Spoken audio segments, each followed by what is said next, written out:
Broadcasting live from atop the Rocky Mountains, the crossroads of the West. You are listening to the Liberty RoundTable Radio Talk Show. Happy to have you along, my fellow Americans. We're going to talk to an Epoch Times reporter about politics, about the courts, about Garcia, about Planned Parenthood, and U.S. Army soldiers. We're just getting started. Welcome to the broadcast. I'm Sam Bushman. The good doctor's in the house. Dr. Scott Bradley, freedomsrisingsun.com's with me. Welcome, sir. Hope you had a delightful weekend. Well, I think I did. I mean, everything kind of fades quickly, you know, when you get over the hill. But yeah, I think it went great. Hope you did too. I'm going to be really confused today with two Sams on. I mean, I can say Sam and I'll get a stereo response or something. I don't know what it's going to be. But at any rate, glad to be here. Hope everybody's doing well. And we're sneaking up on Christmas. Can you imagine that? I love it. The Christmas season is one of my favorite. We need more of it. We need more kindness, more love, more patience, more forgiveness. I could keep going, but I won't. Sam Dorman's with us, ladies and gentlemen. He is a Washington correspondent covering courts and politics for the Epoch Times, one of my favorite news services, theepochtimes.com. Check it out. Sam, welcome to the show, sir. Hello. Thanks for having me.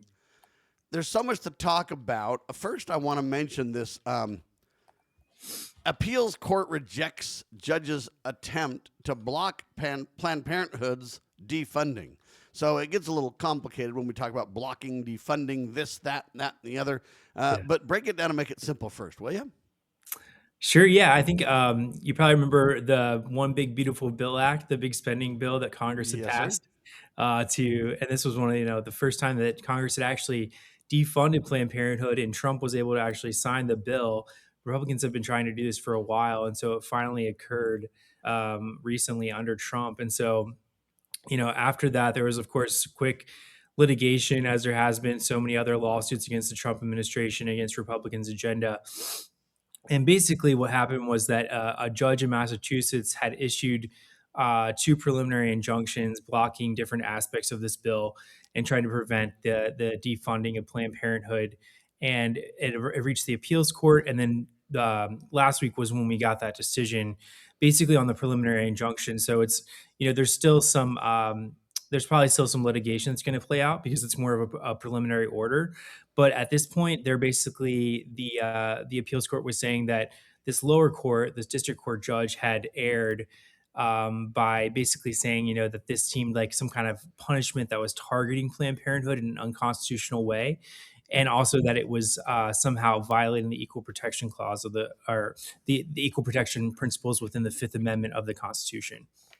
And really what these judges said, they said, hey, you know what? Congress has this authority. There's no malice here. There's no agenda. There's just a decrease in funding, and they have every right to do that.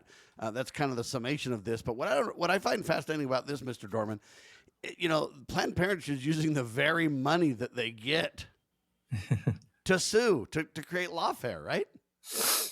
Yeah, it's kind of hard to say how they. This has been a long controversy, right? Since at least when the Planned Parenthood videos came out, like how are they actually using this money? Because they're not allowed to use it for abortions, according to, or at least not for most abortions from the Hyde Amendment. But there's this argument that, of course, money is fungible, and so there's a question of whether or not that somehow relieves pressure on this organization that's incredibly controversial and has been accused of all kinds of wrongdoing. I mean, they've denied wrongdoing, but there's still so many questions. And I think it's just generally, there's this bigger question of should an organization like this be receiving taxpayer funding, right? And so, I think that's what Republicans were trying to do. And they targeted a kind of a subset of organizations that received something like over $800,000 in Medicaid reimbursements for fiscal year 2023.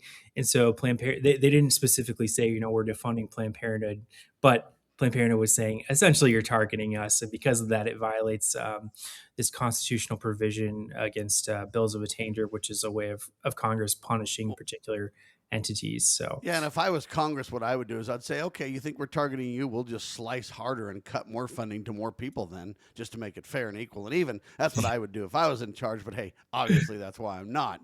But they only defunded Planned Parenthood, or the equivalent, if you will, for a year, right?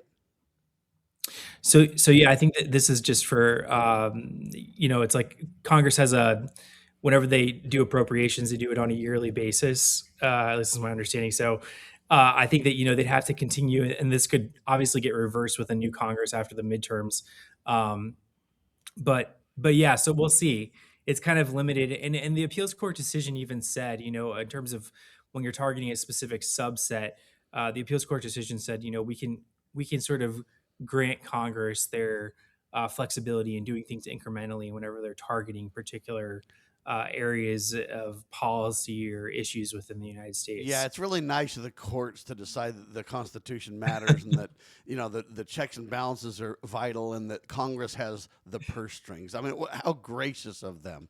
What a clown show, in my humble opinion, ladies and gentlemen. I'm grateful this is being upheld. I wish they had the guts to defund Planned Parenthood forever. Dr. Bradley, what do you say?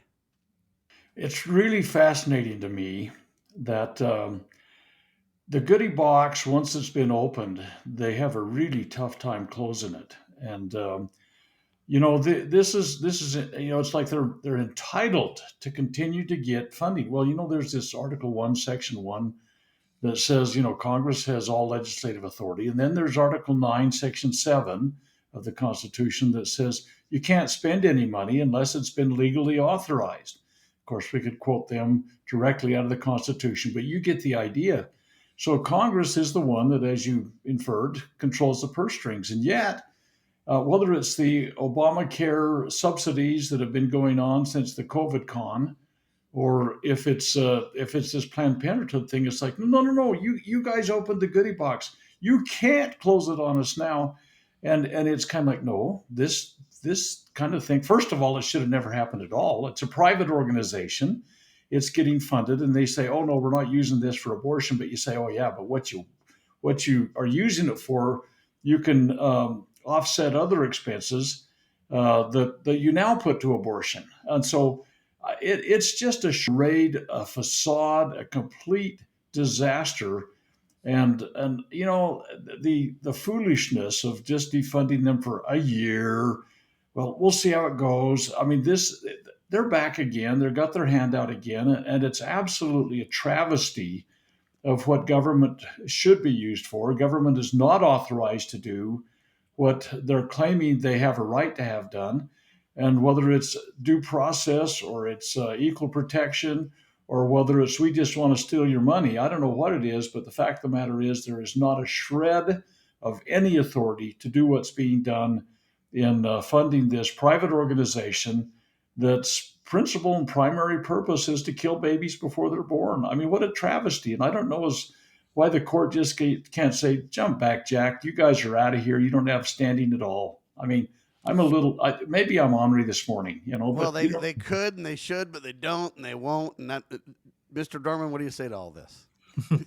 Yeah, it's an interesting case because there's been so many different cases against the Trump administration, and this is one of them. So, like the defendants in this case, or the respondents, were the Trump administration because the HHS is in charge of administering these grants. But it was one of those interesting cases that usually, like a lot of these different lawsuits against the Trump administration are charging, or attempting to challenge regulations or executive orders, and this one is an act of Congress, right? So it's more it has more of that sort of like democratically elected popular support And the separation of powers and the designation or delegation of responsibilities constitutionally too, right?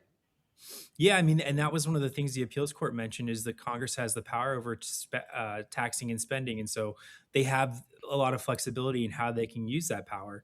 And they can use that to target particular policy areas. And so one of the issues in the district court was just they were challenging this idea that they were suggesting that somehow Congress was violating the rights of free association between Planned Parenthood and its affiliates because it was targeting affiliates of organizations that made a certain amount of money. And yeah, they just, the appeals court rejected that as well.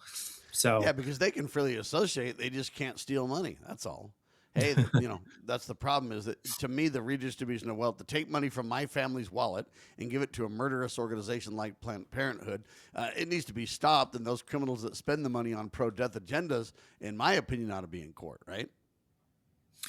Well, it's interesting because I think that this is a goal. Like overall, this goal has a lot of support in the public, right? Defunding Planned Parenthood, and it's something that Yes. Trump, even though Trump was sort of backing away from things like banning the abortion pill or restricting abortion in a greater way, he was still saying we should have this divide where we don't give federal money to these abortion organizations. And so there's a lot of, I think there is a lot of popular support for that. So what I think Planned Parenthood was trying to do was question the way in which, or the sort of the way that they crafted the legislation to say, Yeah, and what Trump's trying to do is back off in a way that lets him carry the ball and get done what he wants to, but yet not push so hard and make too many enemies. I mean, it's a tough balance in President Trump's defense. I'm grateful he's one of the most pro-life presidents in our lifetime, though. You got to give him credit somewhere. Thanks so much for your time. Sam Dorman, epochtimes.com. Check it out. Check out his incredible columns. He keeps an eye on politics and the courts for the Epoch Times and for you too. Thank you, Sam. thank you. For Dr. Scott Bradley and yours truly, hang tight. A whole lot more to come. You're listening to Liberty Roundtable Live, watching Liberty Roundtable on YouTube or your favorite distribution platform. Spread the word, share the love, will you please? And God save the Republic of the United States of America.